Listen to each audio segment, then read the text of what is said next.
స్తోత్రం. హల్లెలూయా. మరి గత ఆదివారము మనం చక్కటి వాక్యాన్ని విన్నాం. అదేంటంటే ఆపత్కాలంలో ఆదుకున్నవాడు. మరి ఈ రోజున మనం నేర్చుకునే పాఠం అంశం ఏంటంటే శ్రమలలో దాచబడిన ఆనందం. దేవునికి స్తోత్రం. ఆనందం ఎక్కడ దాచబడిందట? శ్రమలలో. అంశం బాగా గుర్తుపెట్టుకోవాలి. శ్రమలలో దాచబడిన ఆనందం. ఏవైనా సరే కొన్ని శ్రేష్టమైనవి బయటకు కనబడవు. శ్రేష్టమైనవి, చాలా శ్రేష్టమైనవి. బంగారం కానీ, వెండి కానీ, ధనము కానీ, ఇంకా జ్ఞానం కూడా దాదాపుగా బయటకు ఎవరికి కనిపించదు, సీక్రెట్గా ఉంటుంది. పిల్లల శ్రేష్టమైనది ఇది ఏదైనా సరే అది దాచబడి ఉంటుంది. సంతోషం కూడా శ్రేష్టమైనది, ఆనందం కూడా శ్రేష్టమైనది. మరి వాటి కోసం ప్రజలు ఎన్నో తాపత్రయాలు. చూడండి, తల్లిదండ్రులు పిల్లల ఆనందం కోసం పడరాని బాధంటూ పిల్లల కోసం, మీకోసం తల్లిదండ్రులు ఎన్నో కష్టాలు పడతారు. ఎందుకు అంటే వాళ్ళ ఆనందంగా ఉండాలని.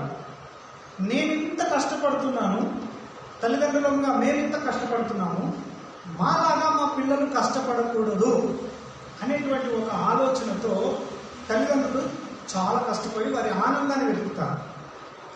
అంటే అది కూడా, ఆనందం కూడా చాలా శ్రేష్టమైనది.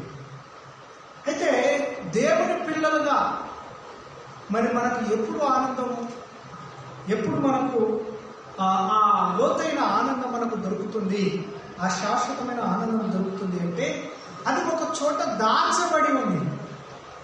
దాన్ని తెచ్చుకోవాలి అంటే మనం ఒకటి ఎదుర్కోవాలి.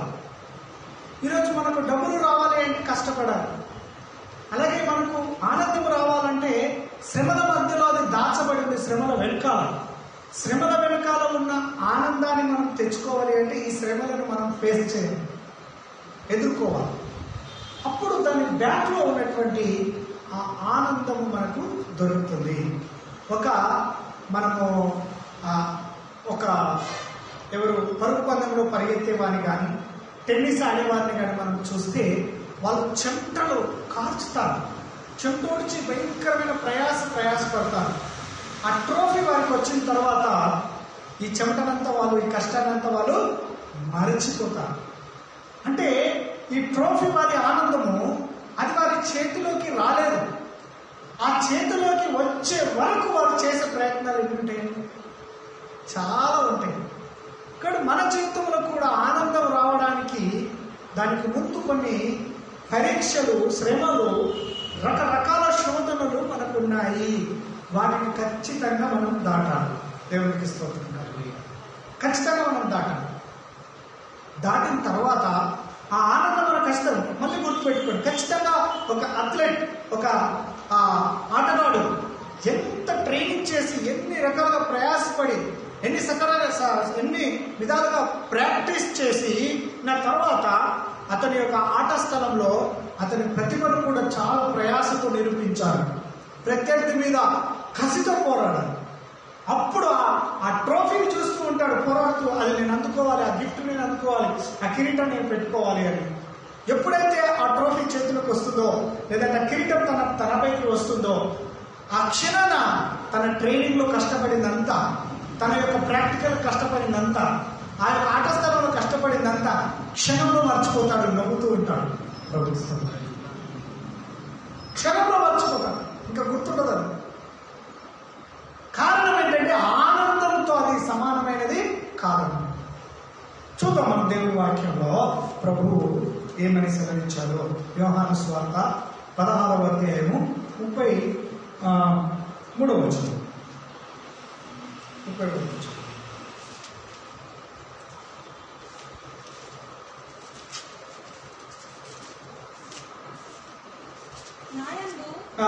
మీకు సమాధానం పలుకునట్లు ఈ మాటలు మీకు చెప్పుచున్నాను. లోకములో మీకు శ్రమ కలుగును, అయినను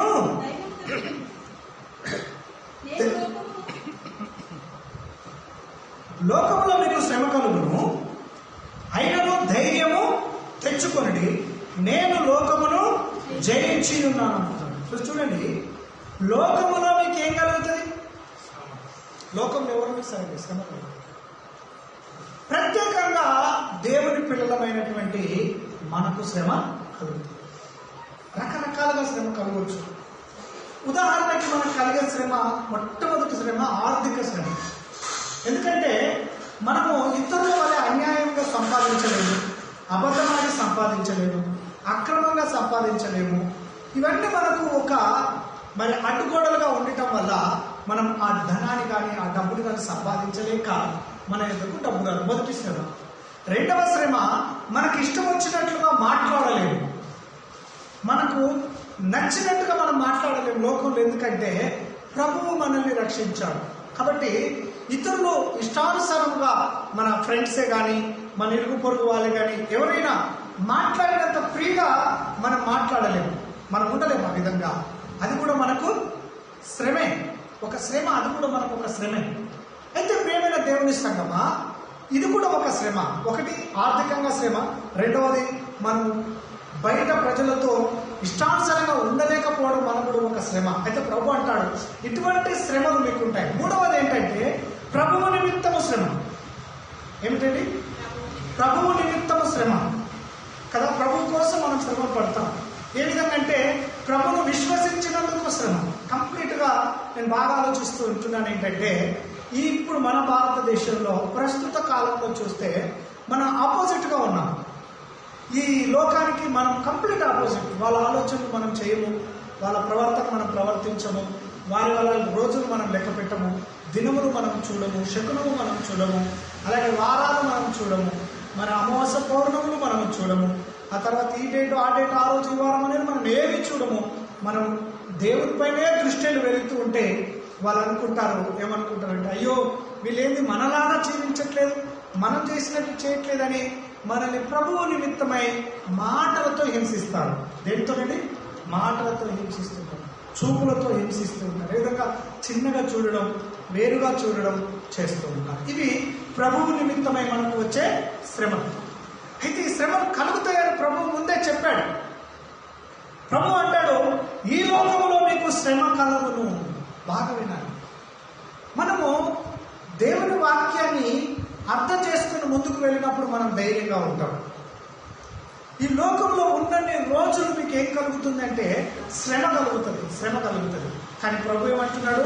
అయినను ధైర్యము తెచ్చుకోండి. దేవునికి స్తోత్రం. ఏం తెచ్చుకోవాలి? ధైర్యము తెచ్చుకోవాలి. మనం శ్రమలు కలిగినప్పటికీ కూడా మనము ధైర్యముగా ఉండాలి. క్రైస్తవుడు ఉన్నంత ధైర్యముగా ఎవరు ఉండలేరు. మనం చాలా ధైర్యంగా ఉంటాం. ఎందుకంటే మనకు నిరీక్షణ ఉంది, మనకు దేవుని యొక్క కాపుదల ఉంది, దేవుడు మనకున్నాడు అనే నమ్మకం మనకుంది. అన్యజనులకు లేదు. వారు తెల్లవారితే భయం, రాత్రి అయితే భయం. వారు చనిపోవడానికి గజగజగజలాడిపోతారు, మనం చనిపోవడానికి సంతోషపడతాం. దేవుడికి స్తోత్రం కలుగుతుంది. ఇది గొప్ప విషయం. నిజంగా చావు అంటే భయపడతాం, అపశకునం అంటారు. నీకు సావురాను అన్నగానికి ఎవరైనా అన్నారనుకోండి, అయ్యో అట్లా అపశకునం మాట ఎందుకు పలుకుతావు అంటారు. మరణం అనే మాటనే తీయరు. ఇంకో విషయం తెలుసా? ఏడవరు. వాళ్ళు కన్నీరు కార్చిందనుకోండి ఏడ్చినట్టే అవుతుంది అంటారు. అదే మనమైతే ప్రార్థనలు ఏడుస్తాం. దేవుడికి స్తోత్రం. హల్లెలూయా. మన ప్రార్థనలో ఎంత కన్నీరు కార్చితే మనకు అంత ఆనందం. వాళ్ళు ఒక్క చుక్క పొద్దున్న లేసి ఎవరైనా కన్నీరు కార్చారనుకో, పొద్దున్న లేసి ఏడ్చినట్టే అయిందంటారు. చూడండి ఎంత తేడా. హల్లెలూయా. ఇంత తేడా అంటే వాళ్ళ భయం. అంటే వాళ్ళు ఎప్పుడు పాజిటివ్ని కోరుకుంటారు. ఏదైనా చిన్న నెగిటివ్ అంటే ఇక్కడ నెగిటివ్ అవుతుంది అనుకుంటారు. అదే మీరు మార్కెట్లోకి వెళ్తే చూడండి బోని కాలేదంటారు. ఇవన్నీ కూడా వాళ్ళు వాటి మీద ఆధారపడతారు. మనం వాటి మీద ఆధారపడము. మనము దేవుని మీదనే ఆధారపడతాం. దేవునికి స్తోత్రం. మన విజయము దేవుడే, మనకు జయమునిచ్చువాడు దేవుడే. ప్రియమైన దేవుని సంగమా, ఈ లోకములో మనకు శ్రమ కలుగుతుంది, కానీ మనకు ధైర్యముగా ఉండాలి. ఎలా ఉండాలమ్మా? ధైర్యముగా ఉండాలి. ఈ లోకంలో శ్రమ కలుగుతుంది, కానీ ధైర్యం తెచ్చుకోండి. ప్రభు అన్నాడు నేను లోకమును జయించాను. ప్రభువు ఈ లోకాన్ని జయించేశాడు. ఆయన ఆయన కూడా నిందించారు, అవమానపరిచారు, హింసించారు, చివరికి సిలువకు అప్పగించారు, ఆయనను చంపేశారు. మేము గెలిచామనుకున్నారు, కానీ వారే ఓడిపోయారు. దేవుడికి స్తోత్రం కలుగుతుంది. వారే ఓడిపోయారు. యేసు ప్రభువు పైన యేసు ప్రభు జన్మించినప్పటి నుంచి దాడి జరుగుతూనే ఉంది. ఇప్పటికి కూడా నిన్న రాత్రి 11 గంటల వరకు కూడా జరుగుతూనే ఉంది. ఎలానో నేను చెప్తాను. యేసు ప్రభు జన్మించినప్పుడు ఫరో యేసు ప్రభుని చంపాలని చూశాడు, కానీ చంపలేక యేసు ప్రభుల వారు ఆయన పెద్ద అయిన తర్వాత యేసు ప్రభు 3.5 సంవత్సరాల లోపలనే పర్వతం నుంచి పడద్రోయాలని చూశారు, రాళ్లతో కొట్టి చంపాలనుకున్నారు. ఆయన సమయం రాలేదు, ఆయన ఏం చేయలేకపోయారు. మూడోది యేసు ప్రభుని సిలువలో చంపారు. ఇక అయిపోయింది, నేను చాప్టర్ అనుకున్నారు, కానీ ప్రభువు తిరిగి లేచారు. దేవుడికి స్తోత్రం. ఇంకా ఆయన చంపలేదు వాళ్ళు, కనుక వాళ్ళు ఓడిపోయారు. యేసు ప్రభు గెలిచారు. అందుకే యేసు ప్రభు అంటున్నాడు, నేను లోకాన్ని జయించాను, ఈ లోకం ఇక నన్ను ఏం చేయలేదు. వాళ్ళని చంపేశాను అనుకున్నారు, కానీ నేను మరణాన్ని గెలిచాను, ఇంకా నన్ను ఏం చేస్తారు అన్నాడు. యేసు ప్రభు చనిపోయి తిరిగి లేచిన తర్వాత యేసు ప్రభు లేవలేదని అబద్ధాన్ని ప్రచారం చేశారు. కానీ యేసు ప్రభు పునరుద్ధార శక్తి ప్రపంచాన్ని తాకుతూ వచ్చి ఈరోజు ప్రపంచవ్యాప్తంగా యేసు ప్రభును నమ్ముకొని ఆయన ఆరాధించే వారు పెరిగిపోతూ ఉన్నారు. నిన్న రాత్రి 11 గంటలకు ఒక వీడియో అప్లోడ్ అయింది యూట్యూబ్లో. అది ఎవరిది అంటే ఎస్తేర్ ధనరాజ్ అనేటువంటి ఒక సోదరి, కరుణాకర్ సగ్గుణ అనేటువంటి సోదరుడు, ఇద్దరు కూడా మరి క్రైస్తవ చరిత్ర అనేటువంటి ఒక పుస్తకాన్ని వాళ్ళు రిలీజ్ చేయబోతున్నారు. అంటే క్రీస్తుకు విరోధంగా Christ is not historical person అనేటువంటి ఒక బుక్ను వాళ్ళు రాసింది ఆల్రెడీ. అది ఇంగ్లీష్లో ఆమె విడుదల చేయబోతున్నాం, తర్వాత తెలుగులోకి తర్జుమా కాబోతుంది. ఆ వీడియో గురించి వారిద్దరూ మాట్లాడుకున్న వీడియో కాల్ యూట్యూబ్లో పెట్టారు. అంటే నిన్నటి రాత్రి వరకు కూడా యేసు ప్రభు మీద దాడి జరుగుతుంది, ఆయన యేసు ప్రభుని వారు ఏమీ చేయలేదు. దేవుడికి స్తోత్రం. ఆమె ఒప్పుకుంటుంది. నిన్న ఏమంటుందంటే, ఈ ప్రపంచంలో క్రిస్టియానిటీకి వ్యతిరేకంగా ఈ క్రిస్టియానిటీ మీద జరిగినంత స్టడీ ప్రపంచంలో దేని మీద జరగలేదని ఒప్పుకుంది. ఆమెనే ఒప్పుకుంది. ఇంకేం కావాలి అని నువ్వే ఒప్పుకుంటున్నావు, మళ్ళీ నువ్వే రాస్తావు అంటే ఇంక నీకు జ్ఞానం ఉందో లేదో నాకు తెలియదు. ప్రపంచంలోనే అంతగా స్టడీ జరిగినటువంటి ఏ మతం కూడా ఏది కూడా లేదట. అంతగా క్రిస్టియానిటీ పైన క్రీస్తు మీద స్టడీ జరిగిందంట. మరి వాళ్ళు చనిపోయి వాళ్ళు వెళ్ళిపోయి మరి యేసు ప్రభు రాజు వారు తిరుగుతూనే ఉంది. ఎస్తేర్ ధనరాజు గారు కూడా స్టడీ చేస్తారు, బుక్ విడుదల చేస్తారు, వారు కూడా వెళ్ళిపోతారు కాలచక్రంలో. కానీ క్రైస్తవ్యం మాత్రం ఉంటుంది. దేవుడికి ఇస్తుంది. దాని పునాదులు పునరుద్ధానం మీద కట్టబడ్డాయి. ఆమేన్. క్రైస్తవ సంఘ పునాదులు పునరుద్ధానం మీద కట్టబడ్డాయి. ప్రకటన గ్రంథము 3వ అధ్యాయం 21వ వచనం.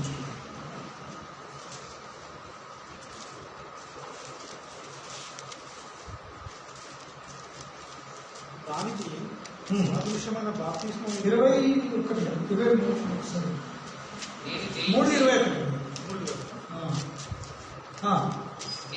నేను జయించి నా తండ్రితో కూడా ఆయన సింహాసనమునందు కూర్చుండి ఉన్న ప్రకారం జయించిన వారిని నాతో కూడా నా సింహాసనమునందు కూర్చుండనిచ్చెదను. గమనించండి దేవుని సంగమా, యేసు ప్రభు అంటారు, నేను జయించాను కాబట్టి తండ్రి సింహాసనం నందు కూర్చున్నాను. ఈ లోకాన్ని జయించి తండ్రి అయినటువంటి మహామహుని యొక్క సింహాసనం మీద కూర్చున్నాను. నేను జయించాను. అలాగే నాలాగా ఈ లోకంలో మీరు జయిస్తే నేను తండ్రితో కూర్చున్న ప్రకారం నా సింహాసనంలో మీరు కూర్చుంటారు. దేవునికి స్తోత్రం. గొప్ప భాగ్యం. ఒకటండి, ఈ లోకంలో యేసు ప్రభుని నమ్మినా నమ్మకపోయినా చావు తప్పదు. నమ్మినా చావాల్సిందే, నమ్మకపోయినా మనం ఒక దినాన చావాల్సిందే. ఎందుకంటే కీర్తనకారుడు అంటాడు, మరణము రుచి చూడకుండా బ్రతుకు నరుడు ఎవడు. మరణాన్ని రుచి, ఆ మరణం అనే టేస్ట్ ప్రతి ఒక్కటి చేయాల్సింది. మనిషిగా పుట్టినోడు మహాత్ముడైన మరణ మట్టిలో కలువవలయుగా అన్నాడు. అలాగున్నా ప్రతి ఒక్కరు చనిపోవాలి. మనం కూడా యేసు ప్రభును నమ్మినా నమ్మకపోయినా చావాల్సిందే. నేనేమంటున్నానంటే ఎలాగో చస్తున్నాం, ఎట్లయినా చస్తున్నాం. ఆ మరణించక ముందు ప్రభువులో చస్తే సింహాసనం దేవుడికి స్తోత్రం. హల్లెలూయా. ఈ లోకంలో క్రిస్టియన్గా అయినా లోక కష్టాలు తప్పు, అన్నిటిగా ఉన్నా లోక కష్టాలు అయితే తప్పు. తిండి తప్పదు, కష్టం తప్పదు, పాటు తప్పదు.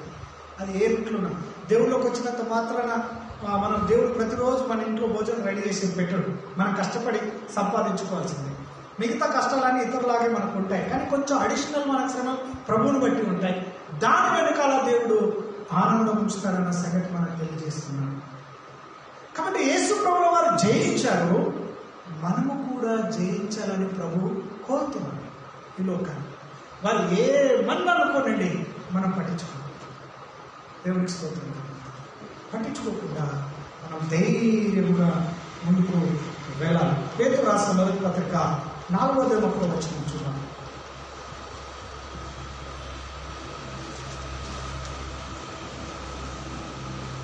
చదువు.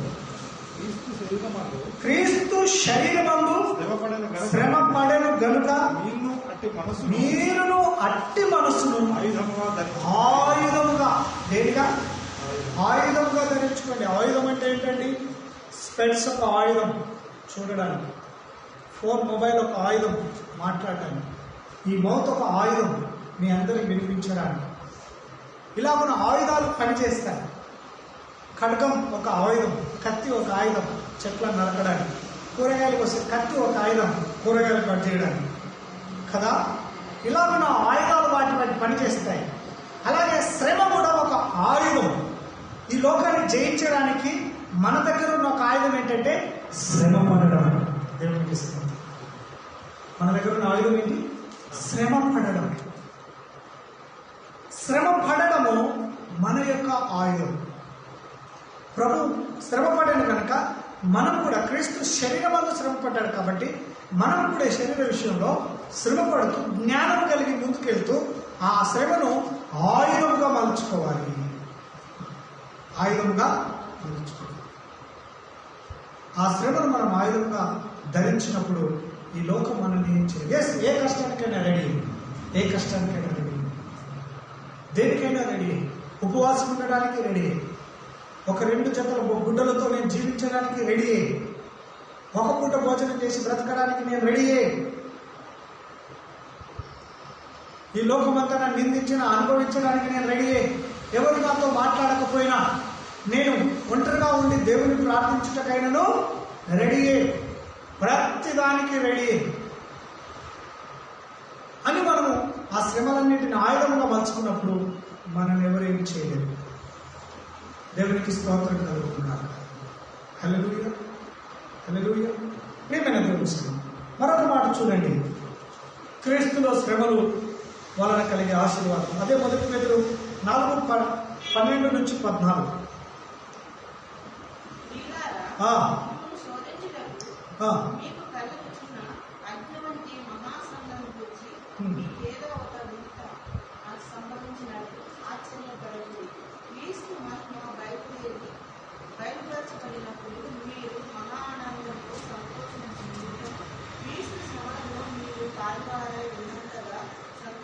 చూడండి, అది మీరు ఏదో ఒక వింత జరుగుతున్నట్టు మీరు ఆశ్చర్యపడవద్దు. మీకు కలిగే ఈ శోధనలు, ఈ శ్రమల్లో. కానీ క్రీస్తు మహిమ బయలుపరచబడినప్పుడు, ఎప్పుడిది? యేసు ప్రభు యొక్క 2వ రాకడలో మహిమ బయలుపరచబడుతుంది. అప్పుడు మీరు ఎలా ఉంటారు? మహా ఆనందముతో. ఎలాంటి ఆనందం? మహా ఆనందముతో మీరు సంతోషించు నిమిత్తము క్రీస్తు శ్రమలలో మీరు పాలువారైనట్టుగా సంతోషించండి. ప్రభువు స్తోత్రం. అందుకే మనం ఎలా ఉండాలంటే యేసు క్రీస్తు అనుచరులుగాను ఆయన శిష్యులుగాను తయారు కాదు. ఫస్ట్ క్రైస్తవులుగా కాదు. మళ్ళీ చెబుతున్నాను, మనం క్రైస్తవులుగా తయారైతే కష్టమైంది.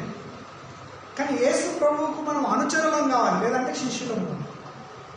మీరు అనుచరులను చూడండి, ఆయనే అనుసరించే వాళ్ళని చూడండి. శిష్యులను చూడండి, శిష్యులు ఎంత కష్టం వచ్చినా గురువును మెచ్చుకోవాలి.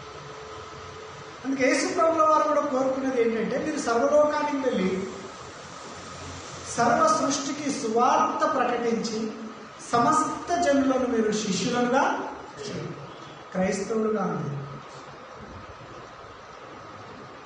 కానీ పాస్టర్లు చాలా మందిని మేమేం చేసామంటే తప్పు చేసామేంటి, మేము రికార్డు కూడా అవుతుంది, యూట్యూబ్లో కూడా పడుతుంది, పడని కాదు. ఏం చేసామంటే అందరినీ క్రైస్తవులుగా తయారు చేసే వరకు వారు దేవుల్లో బలంగా ఉండలేకపోతున్నారు. యేసు ప్రభువును వెంబడించే వారుగా చేయాలి.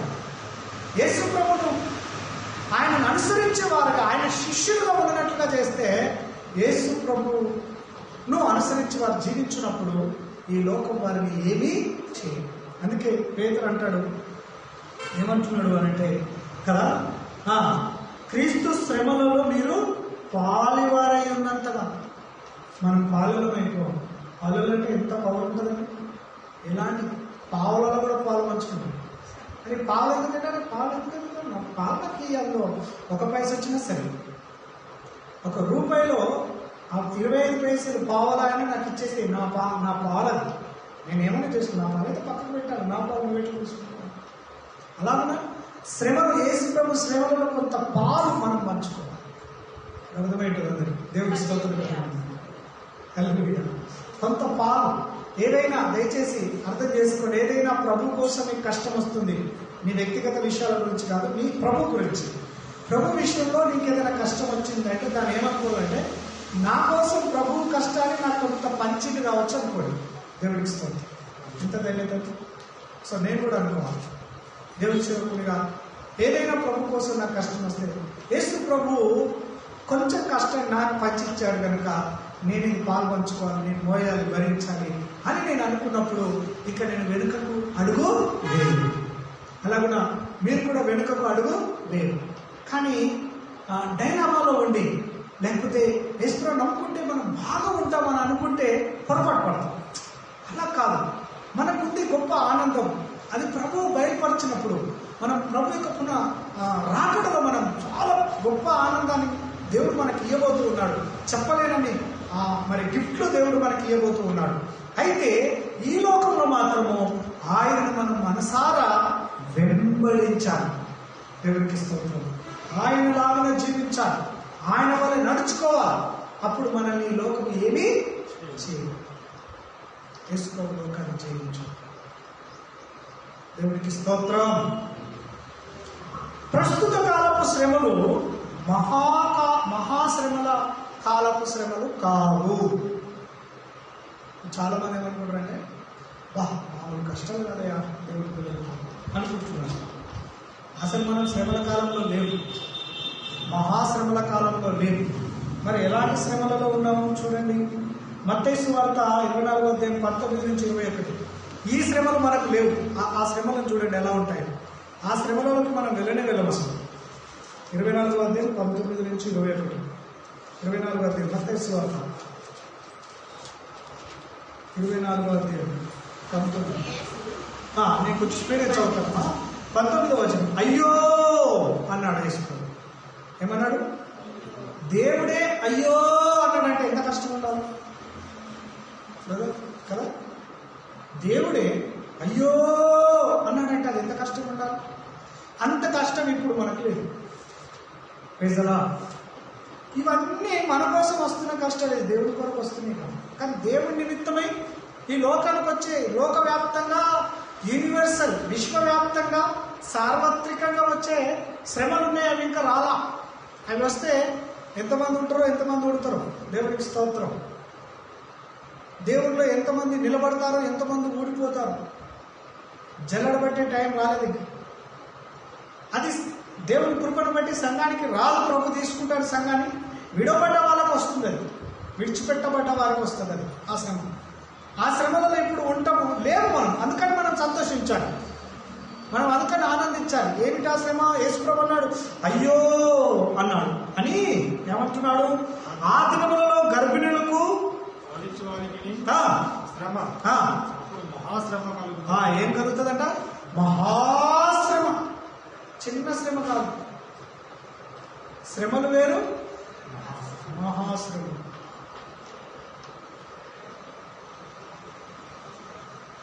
మహా అంటే మహా చేర్చిందంటే గ్రేట్ ట్రిబులేషన్ అని ఇంగ్లీష్లో పెట్టారు. ట్రిబులేషన్ వేరు, గ్రేట్ ట్రిబులేషన్ వేరు. గ్రేట్ ట్రిబులేషన్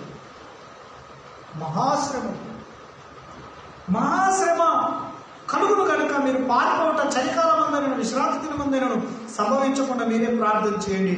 లోక ఆరంభము నుండి ఇప్పటి వరకు అట్టి శ్రమ కలగలేదు, ఇక ఎప్పుడునూ కలగబోదు. లోకం పుట్టినప్పటి నుండి అట్టి శ్రమ రాలేదట. అట్టి శ్రమలు ఉన్నాయి ముందు. ఇప్పుడు మనం ధైర్యం తెచ్చుకోవాలి. దేవుడికి స్తోత్రం. హల్లెలూయా. ఇప్పుడు స్కూల్లో ఒక పిల్లోడు సార్ కొట్టిందని ఏడుస్తున్నాడు. సార్ నన్ను కొట్టాడు, నన్ను సార్ కొట్టాడని ఏడుస్తున్నాడు. వచ్చి క్యాప్టెన్ వచ్చి క్లాస్ రూమ్ క్యాప్టెన్ వచ్చి అడిగాడు. ఏమంటే క్లాస్ లీడర్ వచ్చి అడిగాడు, ఏరా అయినా ఎందుకు కొట్టాడు? సార్ నన్ను కొట్టాడు రా అన్నాడు. ఎందుకు కొట్టాడంటే నన్ను 2 దెబ్బలు గట్టి కొట్టాడని అన్నాడు.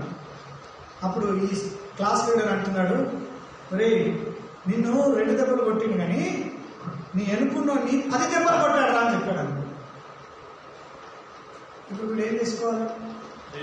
నాకు 2 దెబ్బలు కొట్టింది సరిపోయిందని నన్ను సంతోషిస్తాడా సంతోషించడా? అరే నేను ఒక్కనే 2 దెబ్బలు తిన్నా అనుకుంటున్నా కానీ నా ఎనుకోడు ఎన్ని దెబ్బలు తిన్నాడు? 10 తిన్నాడు అంటే 8 తప్పు నేను దేవుడిస్తాను. అప్పుడు వీడికి సంతోషం వస్తుంది, ఆదరణ వస్తుంది. నువ్వు 2కే బాధపడితే మరి 10కి ఏం బాధపడాలి? అలాగునా మనకిప్పుడు మేము చిన్న చిన్న శ్రమలకు మనం బాధపడితే మరి మహాశ్రమలలో మనకు అనుమతి ఉందనుకో, మరి అప్పుడు మన పరిస్థితి అనుమతి నేను అనేది. ఒక్కవేళ ప్రభువు మనకు అనుమతి ఇచ్చి మీరు ఉండండి నేను వేరే వాళ్ళని మధ్యాకాశం తీసుకెళ్తా, మీకు కొంచెం మహాశ్రమలలో రుచి చూపిస్తా అన్నాడే అనుకోండి, మన పరిస్థితి మరి ఆ మహాశ్రమలో మనం ఎదుర్కోవట్లేదు ప్రభు దైవం. ఇప్పుడున్న శ్రమలు ఆ శ్రమలతో ఎన్నిక చేయబడినవి కావు, చాలా చిన్నవి. అసలు పోల్చితే ఈ శ్రమలే కావు. దేవుడికి స్తోత్రం. హల్లెలూయా. ఈ శ్రమలే కావు. చూద్దాం ఇవి ఎలాంటి శ్రమలు. పేతురు చెప్తున్నాను నేను ఎలాంటి శ్రమలు. 1 పేతురు 5వ అధ్యాయం 9-10 వచనం. ఇవి ఎలాంటి శ్రమలో చెప్తున్నాను.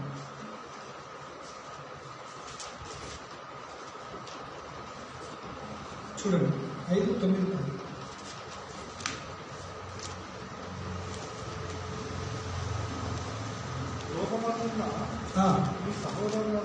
లోకమందున్న మీ సహోదరులకు ఏ విధమైన శ్రమలంట? ఈ విధమైనవి. ఇప్పుడు మీరు ఏమేమి ఎదుర్కొంటున్నారు? లోకంతో చాలా లోకము, వరల్డ్, యూనివర్సల్, అమెరికా, ఆఫ్రికా ఖండం, అమెరికా ఖండం, ఆసియా ఖండం, ఈ ఖండాలన్నీ కూడా, యూరప్ ఖండం, ఈ ఖండాలన్నింటిలో ఇప్పుడు అందరూ ఎదుర్కొంటున్న కష్టంగా మనం ఎదుర్కొన్నాం. మన కొత్తది కరోనా వైరస్ మనం ఒక్కరికి ఎదుర్కోవట్లేదు. తెలంగాణలో ఏమో వాడు ప్రపంచం ఎదుర్కొంటుంది, మనం కూడా ఎదుర్కొంటాం. ప్రభు దయవల్ల అది ఎక్కడెక్కడో ఉంది. ఇంకా దేవుని కృపను బట్టి మన ఎందుకు రాలేదు. దేవుని దయ వచ్చి, దేవుని దయవల్ల. మొన్న దైవజనులు సతీష్ కుమార్ గారు చెప్తున్నారు ఏంటంటే, ఆయన ఒక ప్రార్థన ఉపవాస ప్రార్థన అంటాడు ఏంటంటే, ప్రార్థన చేస్తూ దేవుణ్ణి ప్రార్థిస్తూ పలుకుతున్న మాట, దేవా ఒక కరోనా వైరస్ సోకిన వ్యక్తి గాలి పీల్చి వదిలేస్తే ఆ గాలిలో ఆ వైరస్ చేరితే ఆ గాలిని ఎవరో పీలిస్తే మేము ఎలా ఈ లోకంలో బ్రతికేది? నాకు నిజంగా కొంచెం బాధ కలిగింది. అయ్యో మరి వైరస్ సోకిన వ్యక్తి గాలి పీల్చి వదిలితే కూడా వైరస్ ఉంటే మరి గాలి విషమైపోతుంది. ఇప్పుడు మరి ఎలా బ్రతుకుతుంది? అయినా మనం బ్రతికే ఉన్నాం. దేవునికి ఇస్తాం. హల్లెలూయా. మన దేవుడు చాలా గొప్పవాడు. ఇప్పుడు తెలియాలి ప్రజలకు ఏమనంటే, ఆయన కృప లేనిది ఒక్క క్షణం కాదు కదా, అసలు ఊపిరి కూడా పీల్చుకోవాలని లేదు అనే విషయం దేవునికి స్తోత్రం. మనం పీల్చే ఊపిరిలో కరోనా లేకుండా వడగట్టి చేసేవాడు దేవుడే. రెండు చేతులకు దేవుడి స్తోత్రం చెప్తాం. హల్లెలూయా. మనం పీల్చుకునే గాలిలో వడగట్టి ఇస్తున్నాడు దేవుడు. అందుకే మనం సజీవుల లెక్కలు. ప్రియమైన దేవుని సంగమా, మరి ఈ లోకంలో ఉన్నటువంటి వాళ్ళ శ్రమలే మనకు కలిగే కానీ స్పెషల్గా ఏమీ లేవు. కానీ ఈ ఉన్న శ్రమ ఎలాంటిదో ఇంకొంచెం ముందుకు చూద్దాం. 9-10 వచనం. తన నిత్య మహిమకు క్రీస్తునందు మిమ్మల్ని పిలిచిన సర్వకృపానిధియగు దేవుడు కొంచెము కాలము మీరు శ్రమపడిన పిమ్మట. ఎంతకాలము శ్రమ? కొంచెం కాలం శ్రమ. బ్రదర్స్, ఎంతకాలము? కొంచెం కాలం. కొంచెం కాలం శ్రమ. కొంచెం కాలమే మనము శ్రమ పడుతున్నాం. కానీ మరి చాలా కాలం మనం శ్రమ పడేటువంటి పరిస్థితి లేదు. ఇప్పుడున్న శ్రమ, నీకు వస్తున్న శ్రమ, నీకు ఏదైనా శ్రమ అనిపిస్తే అది కొంచెం కాలమే, ఎక్కువ ఉండదు. దాని గురించి వెరీ అయిపోయి నా లైఫ్ అయిపోయింది, ఇంకా అసలు నా జీవితం అయిపోయింది, నేనేం చేయలేకపోయాను, నేనేం సాధించలేకపోయానని నిరుత్సాహపడకూడదు. అది కొంచెం కాలమే ఉంటుంది. తర్వాత దేవుడు దాన్ని తీసేస్తాడు. దేవుడు దాన్ని తొలగించేస్తాడు. కష్టాలు మన జీవితంలో ఎప్పటికీ ఉంటాయని మనం అనుకోకూడదు. కాబట్టి దేవుడి సగమానం. ఇప్పుడున్న శ్రమ కొంచెం కాలం. ఇప్పుడున్న ఈ కరోనా కూడా అది కొంచెం కాలమే ఉంటుంది. ప్రభు తీసేస్తాడు. లేకపోతే తన వాగ్దానాలు నెరవేర్చబడవు. దేవుని వాగ్దానాలు నెరవేర్చబడాలి అంటే ఆ రోగం వెళ్ళిపోతుంది. ఖచ్చితంగా ప్రపంచ క్షేమంలోకి వెళ్ళిపోతుంది. మళ్ళీ యేసుప్రభు రాకడకు ముందు కరోనా ఉంటుందని బైబిల్లో లేదు. దేవుడికి స్తోత్రం. హల్లెలూయా. కానీ ఏముంటుందన్నది తెలుసా? యేసుప్రభు రాకడకు ముందు ఎట్లుంటుందంటే లోకము నెమ్మదిగా ఉంటుందండి. దేవుడికి స్తోత్రం. ఎలా ఉంటుంది? నెమ్మదిగా ఉంటుంది. అంతా నిద్రపోతున్నట్టు ఉంటుంది. అంటే ఏం కష్టం ఉండదు. అందరూ బాగున్నప్పుడు సడన్గా వచ్చేస్తారు. అంటే ఈ ప్రపంచానికి తెలియకుండా సడన్గా ఆయన వస్తుంది. నెమ్మదిగా ఉంది, ఏం ప్రాబ్లం లేదు, అంత క్షేమంగా ఉంది అనుకున్నప్పుడు ప్రభు వచ్చేస్తాడు. అట్లాంటి పరిస్థితులు ఉంటాయి. ఇంత గందరగోళంగా ఉంచి దేవుడు వస్తానని వాగ్దానం చేయలేదు. ఆయన స్పష్టంగా చెప్పాడు. కానీ ఎప్పుడు వస్తానని చెప్పలేదు. కానీ లోకం ఎట్లుంటుంది, ఆయన రాకడకు ముందు ఈ లోకం ఎలా ఉంటుంది అనేది మాత్రం తెలియజేశాడు. ఈ లోకం అంతా కూడా తినుచు త్రాగుచు, పెళ్లిళ్ళు చేసుకొనొచ్చు, ఇండ్లు కట్టుచు, చెట్లు నాటుచు, ఈ లోకంలో మునిగిపోయి ఉంటారు. అప్పుడు ప్రభు వస్తాడు. కానీ ఇప్పుడు అందరు కలవరంలో ఉన్నారు. ఎలా ఉంది పరిస్థితి? చెట్లు నాటడం కొన్ని చోట్ల ఆపారు, కొన్ని చోట్ల నాటుతూ కావచ్చు. ఇల్లు కట్టడం ఆగిపోయింది. పెళ్లిళ్ళు ఆగిపోలేవా? పెళ్లిళ్ళు ఆగిపోయినాయి. తినుడు త్రాగడం ఆగలేదా? ఆగిందండి. ఎవరో డబ్బున్న వాళ్ళు బాగా తింటారు. కానీ డబ్బు లేని వాళ్ళ పరిస్థితి ఏంటి? మళ్ళీ మొదటికి వచ్చింది. ఏదో చింతపండు చారో పప్పు చారో చేసుకొని పెరుగో తీసుకొని తినే పరిస్థితి వచ్చేసింది. కారణం ఏంటంటే మన తృప్తిగా తినే రోజు వచ్చేసింది. పెళ్లిళ్ళు లేవు. కానీ ప్రభు రాకడ ముందు పెళ్లిళ్ళు జరుగుతూనే ఉంటాయి. ఇండ్లు బాగా పెడుతూనే ఉంటారు. ఇవన్నీ బలంగా మళ్ళా జరుగుతాయి. ఇప్పుడున్న శ్రమ కొంచెం కాలం శ్రమ, కొంచెం కాలం శ్రమ. చివరిగా మనం ముగింపు గడుపుతాం. మన దుఃఖము సంతోషంగా మారే దినం. యోహాను సువార్త 16వ అధ్యాయం 21-22. యోహాను సువార్త 16వ అధ్యాయం 21-22. స్త్రీ ప్రసవించినప్పుడు ఆమె గడియ వచ్చెను కనుక ఆమె వేదన పడును. అయితే శిశువు పుట్టగానే లోకమందు నరుడొకడు పుట్టెను అనే సంతోషము చేత ఆమె ఆవేదన మరి జ్ఞాపకము చేసుకున్నాను. చూసారు? సహోదరులు మరి గర్భము ధరించి పిల్లలు కనే సమయంలో వాళ్ళ వేదన, అసలు నేను ఎందుకు పుట్టినరా ఈ భూమి మీద అనుకుంటారేమో, మాకైతే తెలియదు. కానీ అంటుంటే వింటా. వేదనతో పిల్లలు కను అని దేవుడు ఆ నొప్పిని స్త్రీకి ఇచ్చారు. కానీ డాక్టర్లు ఏం చేశారు? అయ్యయ్యో ఈ విధంగా వద్దు అని వారు సర్జరీ చేస్తున్నారు. సర్జరీ చేసినప్పుడు కూడా కోత కోసినప్పుడు నొప్పి లేకుండా మత్తు ఇంజెక్షన్ ఇస్తున్నారు. అయినంత మాత్రాన నొప్పి ఉండదా? ఆ తర్వాత అయినా ఆ నొప్పి కలుగుతుంది. ఆ యొక్క ఆపరేషన్ గదిలోకి వెళ్తున్నప్పుడు మానసిక వేదన ఉంటుంది, ఆ వేదన ఉంటుంది. సో ఆ స్త్రీ బిడ్డను కనడానికంటే ముందు పడే కష్టం చాలా భయంకరమైనది. చాలా అంటే చాలా మనం చెప్పుకునే స్త్రీలకి తెలుసు. కానీ బిడ్డను కనిన తర్వాత అసలు ఆ కష్టాన్ని ఒక్క క్షణం కూడా గుర్తు చేసుకోదు. దేవుడికి ఇస్తుంది. మార్చి 12 బిడ్డలు పుట్టగానే ఈ కష్టాలన్నీ మానిపోయి ఆ బిడ్డనే చూస్తుంది. నేను ఒక మంచి ఫలం పొందుకున్నా, అసలు నా కష్టమేంటి ఆ బిడ్డ, అసలు నేను పర్లేదు కదా అన్నంత ఆనందంగా ఉండగలుగుతుంది. ఎందుకంటే ఆ శ్రమ తర్వాత ఆమెకి ఏం కలిగిందంటే ఒక ఆనందం ఆమె చేతిలోకి వచ్చింది. ఆ కుటుంబంలోకి ఒక సంతోషం వచ్చింది. ఆ కుటుంబ సభ్యులందరూ ఆనందిస్తారు. ఆనందించి అంతకుముందు వాళ్ళ పడ్డ కష్టాలన్నీ కూడా మర్చిపోతారు ఒక బిడ్డ వారి కుటుంబంలోకి రావడం. అలాగున ఆ స్త్రీ పడ్డ కష్టము వెనకాల ఒక ఫలం ఉంది కాబట్టి కష్టాలన్నీ ఆ ఫలాన్ని బట్టి మర్చిపోతుంది. అదేవిధంగా ప్రభు అంటున్నాడు. ఇప్పుడు చూడండి 22వ వచనం, ఎటువలే ఆ స్త్రీ ఎంత ఆనందంగా ఉంటుందో అలాగే మీరు ఇప్పుడు దుఃఖపడుతున్నారు. ఎప్పుడు దుఃఖపడుతున్నారు సోదరులారా, సహోదరులారా? ఇప్పుడు సేమ్ ఆ స్త్రీ అప్పుడెట్లా దుఃఖపడ్డదో, గర్భవతిగా ఉండి ఆమె వేదన పడుతున్నప్పుడు డెలివరీ కంటే ముందు ఎలా దుఃఖపడుతుందో మీరు కూడా అటువలే మీరు కూడా ఎప్పుడు దుఃఖపడుతున్నారు. కానీ నెక్స్ట్ ఏం జరుగుతుంది? కానీ మిమ్మల్ని మరలా చూచేదను, అప్పుడు మీ హృదయము సంతోషించును, మీ సంతోషము ఎవడును మీ ఎదురు నుండి తీసివేయడు. శిష్యులతో చెప్తున్నాడు, శిష్యులతో అంటున్నాడు, మీరు కూడా ఒక బాధను ఎదుర్కొనబోతున్నారు, కానీ మీరు మరలా నన్ను చూస్తారు. దేని గురించి చెప్తుంది తెలుసా ఈ మాట? తన శిలువ మరణాన్ని గురించి చెప్తారు. నన్ను అరెస్ట్ చేస్తారు, సంఖ్యలు వేస్తారు, నన్ను కొడతారు, నా గడ్డ పట్టి లాగుతారు అని నా ముఖం మీద ఉమ్ముతారు,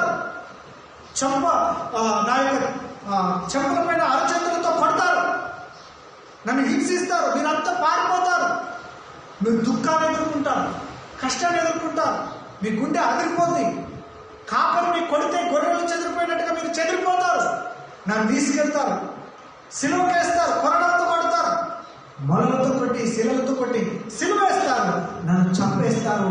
ఆ శ్రమలలో మీరు చాలా భయంకరమైన వేదన అనుభవిస్తారు. కానీ ఒక విషయం తెలుసా? నేను మళ్ళీ మిమ్మల్ని చూస్తాను. ఏమిటా నిరీక్షణ? పునరుద్ధానం. దేవునికి ఇస్తుంది.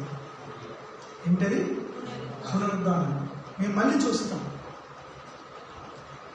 నేను మిమ్మల్ని మళ్ళీ చూస్తాను.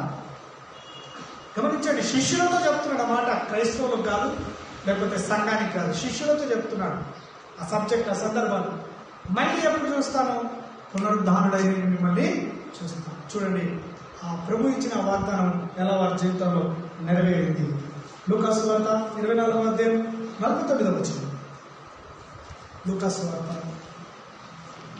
24వ అధ్యాయం.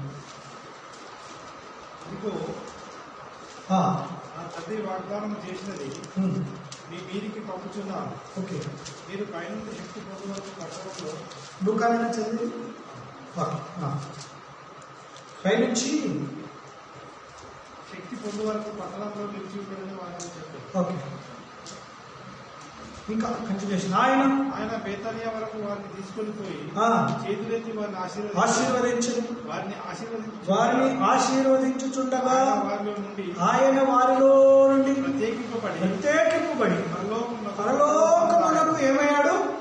చూడండి, ఆరోపణ గమనించండి బాగా. యేసు ప్రభు తన రెండవ రాకడ గురించి నా దానికంటే అక్కడ ఉన్న ప్రజెంట్ కరెంట్ సిచ్యువేషన్, ఈ భూమి మీదనే మీరు ఆనందపడతారనే విషయాన్ని యోహాను సువార్తలో చెప్తున్నాడు. ఏంటి? మీరు ఇప్పుడు దుఃఖపడుతున్నారు. ఏం చెప్పాడు అప్పుడు? నేను మిమ్మల్ని విడిచిపెట్టి వెళ్ళిపోయే టైం వచ్చింది, నన్ను వేరు చేస్తారు, నన్ను సిలువేస్తారు, కాబట్టి మీరు నేను ఏమవుతాము? డివైడ్ అయిపోతాం, మీరు పారిపోతారు నన్ను విడిచిపెట్టి. పేతురు అంటా, నేను నిన్ను నిలువ, నువ్వు 3 సార్లు అబద్ధం ఆడతావయ్యా ఊరుకో అంటాడు. పేతురు తెలియదు ఆ విషయం. నిన్నిడు అంటున్నావు కానీ జరా 3 సార్లు అబద్ధం ఆడుతావు జరా అంటాడు ప్రభు. అంటే అలాగనా నన్ను విడిచిపెడతావు, నువ్వు అబద్ధం ఆడతావు, నన్ను ఎదుర్కొంటూ మీరు వెళ్ళిపోతారు, మీ హృదయాలు దుఃఖంతో నిండుతాయి, కానీ నేను మిమ్మల్ని మళ్ళీ చూస్తాను. దేవుడికి ఇస్తున్నాను. మీ సంతోషం ఎవరు తీసివేయలేని సంతోషం మీరు మళ్ళీ పొందుకుంటారు ఈ భూమి మీదనే. ఆ సంతోషాన్ని నేను మీకు ఇస్తాను. అదే విధంగా అంటే నా పునరుద్ధానం ద్వారా అనే విషయాన్ని ఆయన మర్మంగా వారికి చెప్పాడు. దేవుడికి స్తోత్రం. ఆ విషయం లూకా సువార్తలో వచ్చేసరికి నెరవేర్చబడుతున్నది. చూడండి, వారిని ఆశీర్వదించుచుండగా ఆయన వారిలో నుండి ప్రత్యేకింపబడి పరలోకమునకు ఆరోహణమాయను. ఆయన పునరుద్ధానుడై వారందరినీ కలుసుకున్నాడు. మొదట భయపడ్డారు, తర్వాత ప్రభు వారికి సమాధానం ఇచ్చాడు. మరలా వారందరినీ మరి ఆయన పట్టణం బయటకు తీసుకొని వెళ్ళి వారిని ఆశీర్వదిస్తూ ఉంటుండగా ఒక మేఘము వచ్చి ఆయనను ప్రత్యేకపరిచి ఆయన వారు చూస్తుండగా తీసుకువెళ్ళింది. బాగా వినండి, మనలో ఎవరైనా మనం చూస్తుండగా ఫ్లైట్ ఎక్కితే మనకి ఏడుపు వస్తుందా, ఆనందం వస్తుందా? మన ఇంట్లో అయ్యో నువ్వు ఫ్లైట్ ఎక్కుతున్నావు అని ఆయన ఏడుస్తున్నాం. బా ఆవిడ ఫ్లైట్ ఎక్కింది అంటే ఒక ఫ్లైట్ ఎక్కితేనే అంత ఆనందం అంటే, మరి ప్రభువును 3.5 ఏళ్ళతో ఉంటున్నటువంటి వాళ్ళ ప్రభువుని, శిష్యుల యొక్క గురువును, మన ప్రభువే యేసుక్రీస్తును వారి కళ్ళారా చూస్తుండగా చంపారు. ఆయన తిరిగి లేచారు. ఎంత ఆనందం ఉంటుంది? ఒక ఆనందం. రెండవది, ఇప్పుడు మళ్ళీ వారు ఆశీర్వదిస్తుండగా వారు చూస్తుండగా ప్రభు వారు చెప్పాడు, నేను ఆరోగ్యమే వెళ్తాను, 2వ రాత్రిలో వస్తానని వారు చెప్పినప్పుడు అదే మాట ప్రకారంగా వారు చూస్తుండగానే మేఘం అలా ఆయన తీసుకెళ్తుంటే ఎంత ఆనందం ఉంటుందండి, ఎంత గొప్ప ఆనందం ఉంటుంది. మా ప్రభు చెప్పాడు అది జరుగుతుంది అని వారు ఎంత ఆనందం ఉంటారు. కింద వారి యొక్క ఆనందం చూడండి. వారు ఆయనకు నమస్కారం చేసి మహానందముతో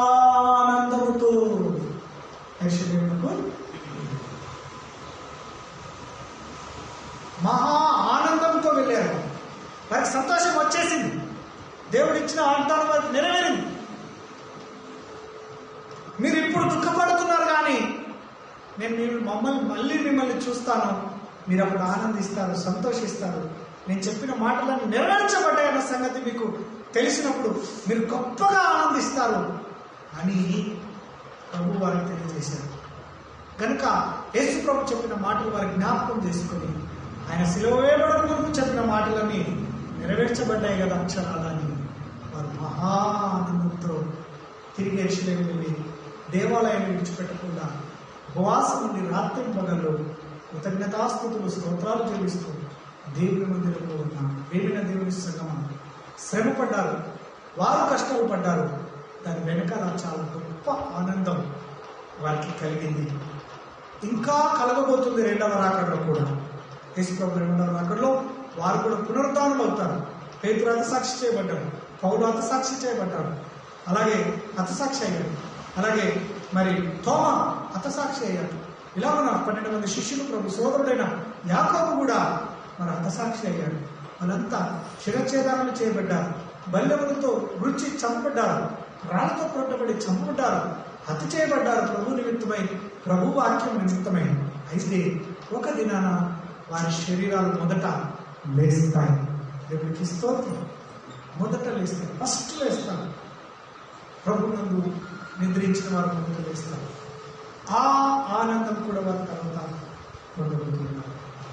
మనం కూడా ఈ కొంచెం శ్రమలు, ఈ కొంచెం కష్టాలు ప్రభు యొక్క కృపను బట్టి ఆయన శ్రమలో పాల్పంచుకుంటే మనకు కూడా గొప్ప ఆనందము ఉన్నది. కనుక మనం కూడా ఈ వాక్యానుసారంగా మరి జీవించి మరి ప్రభును వెంబడించి ప్రభును అనుసరించి ఆ మహా ఆనందాన్ని పొందుకున్నాక దేవుడి మాటలు జీవించుకున్నాక ప్రార్థన చేసుకున్నాం. కళ్ళు నుంచి కళ్ళు మూసుకున్నాం. ప్రభు సన్నిధిలో ప్రార్థించుకున్నాం. దయగలిగిన మాత్రం కృపగలిగిన దేవుడు యేసుక్రీస్తు అతి శ్రేష్ఠమైన ఇంతవరకు నేను మాతో కూడా విన్నాను. మీ కృప చేత నడిపించారు దేవుడు. నీకే వందనాలు, స్తోత్రాలు చెల్లించుకుంటున్నాను. ఈ సమయంలో నీ స్వరంలో వినిపించి మమ్మల్ని ధైర్యపరిచి మాట్లాడినందుకు వందనాలు. నేను లోకాన్ని జయించాను అన్నావు, మీరు జయిస్తే నా సింహాసనం మీద కూర్చుంటారన్నావు తండ్రి.